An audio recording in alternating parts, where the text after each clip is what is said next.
Creative mathematician students class 12। बेटा आप लोग का आज टॉपिक है एप्लीकेशन ऑफ डेरिवेटिव्स।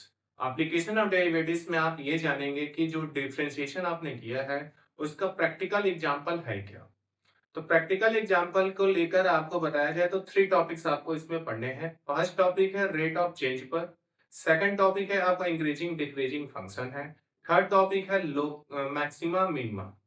क्या क्या है? Rate of change, second increasing decreasing और थर्ड नंबर पे मैक्सिमा एंड मिनिमा है। ठीक है, तो आइए फटाक से इसको हम लोग शॉर्ट में ग्राफिकली समराइज करते हैं। आइए फटाक से देखते हैं। भाई आपके पास एक ग्राफ दिया जा रहा है, ये आपका क्या है? वर्टिकल लाइन है और ये रहा आपका हॉरिजॉन्टल लाइन। ये इसका है ओरिजिन, ये आपका क्या है? एक्स एक्सिस, और ये आपका क्या है? वाई एक्सिस है। ये एक्स डैश हो गया और ये वाई डैश। एक्स एक्सिस को ही हम लोग इंडिपेंडेंट वेरिएबल एक्स यूज कर ले रहे हैं, और जो वाई एक्सिस है इसी को हम लोग क्या ले लेते हैं? डिपेंडेंट वेरिएबल वाई, और जिसको हम कैसे डिफाइन करते हैं? Y equal to F of X से। ठीक है, तो देखिए यहाँ पे मैं ग्राफ कुछ लेने जा रहा हूँ। ग्राफ आपका ये है, फिर उसके बाद ये, सॉरी थोड़ा सा डिस्टर्ब हुआ। ठीक, उसके बाद आपका देखिए अब ग्राफ थोड़ा सा,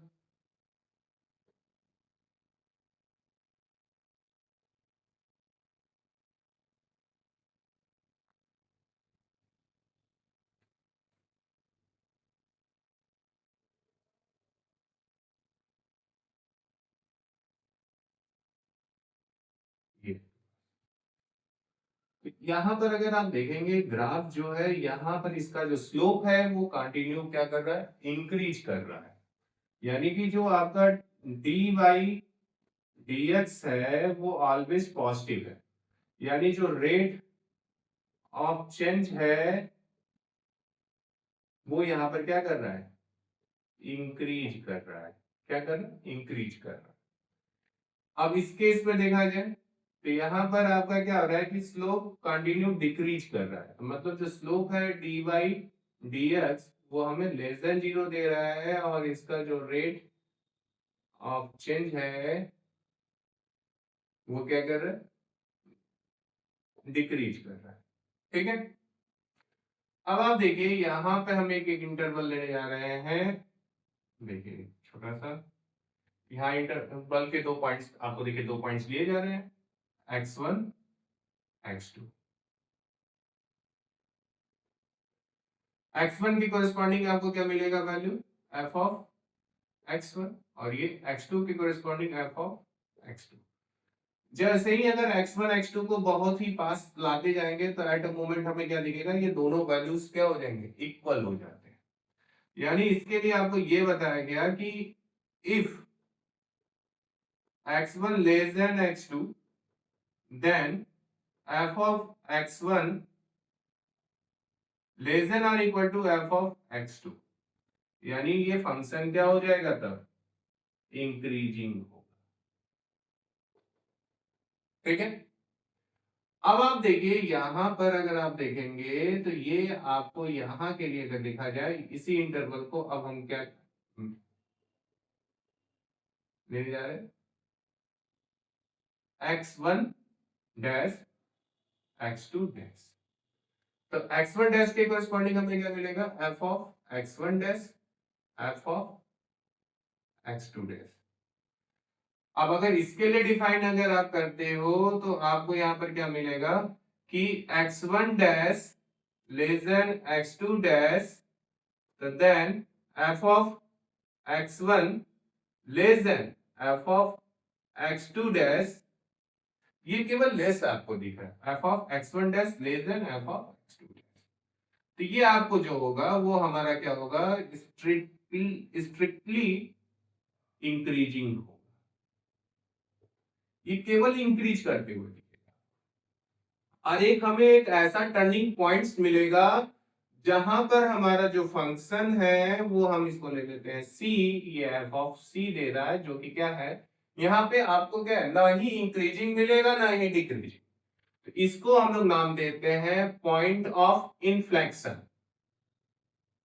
इन्फ्लेक्शन, ठीक है।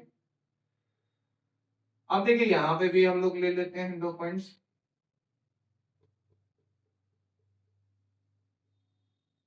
ये हो गया ए बी, यहां पर ए की कोरस्पॉन्डिंग एफ ऑफ ए और बी की corresponding F of B.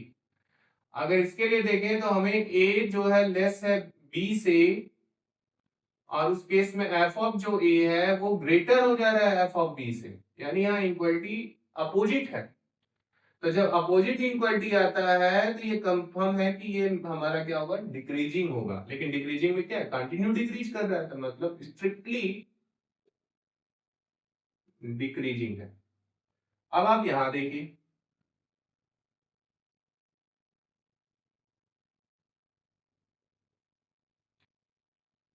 A dash B dash, यहां पर एफ ऑफ ए डैश, ये एफ ऑफ बी डैश।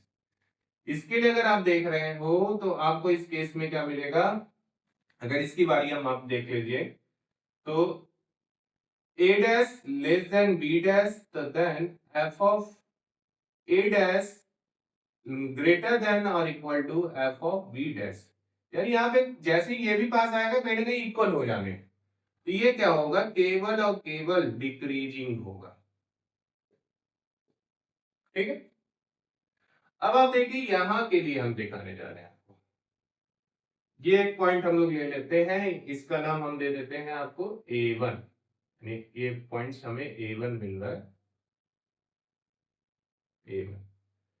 तो यहाँ पर देखिए इसके लिए हम इंटरवल डिसाइड करते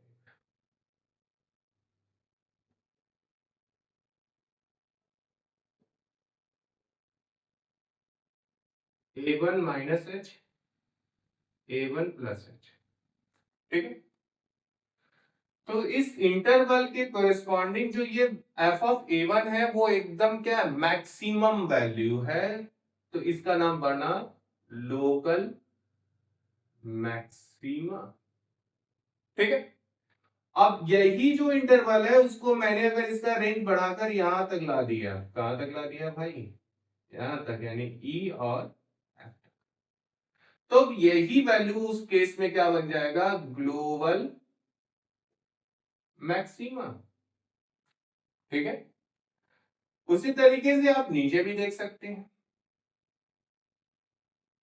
यहां पे हम ले लेते हैं, यहां पे हम ले लेते हैं B1, तो ये हो जाएगा एफ ऑफ B1, कहीं B1 नहीं है, ठीक है। अब यहां पे भी इंटरवल हम डिसाइड कर लेते हैं B1 माइनस एच और ये B1 प्लस एच। तो इस इंटरवल के अकॉर्डिंग भी ये क्या है, इसका मिनिमम वैल्यू है, तो इसका क्या नाम पड़ा, लोकल मिनिमम। क्या नाम पड़ा, लोकल मिनिमम। अब इसका भी हम रेंज बढ़ा देंगे, एफ है और यहां तक हम ले लेते हैं इसको जी। अगर एफ जी तक ले जा रहे हैं तो उसके कोरिस्पॉन्डिंग यही नाम हमारा क्या बन जाता है, ग्लोबल मिनी, ग्लोबल मिनिमम। यानी कहने का ये मतलब है कि आप अपने लोकल एरिया के अकॉर्डिंग अगर आप रिचेस्ट पर्सन है तो लोकल मैक्सिमा हुए, और वही लोकल एरिया के अकॉर्डिंग अगर आप पुअरेस्ट पर्सन हैं तो मतलब लोकल मिनिमा है।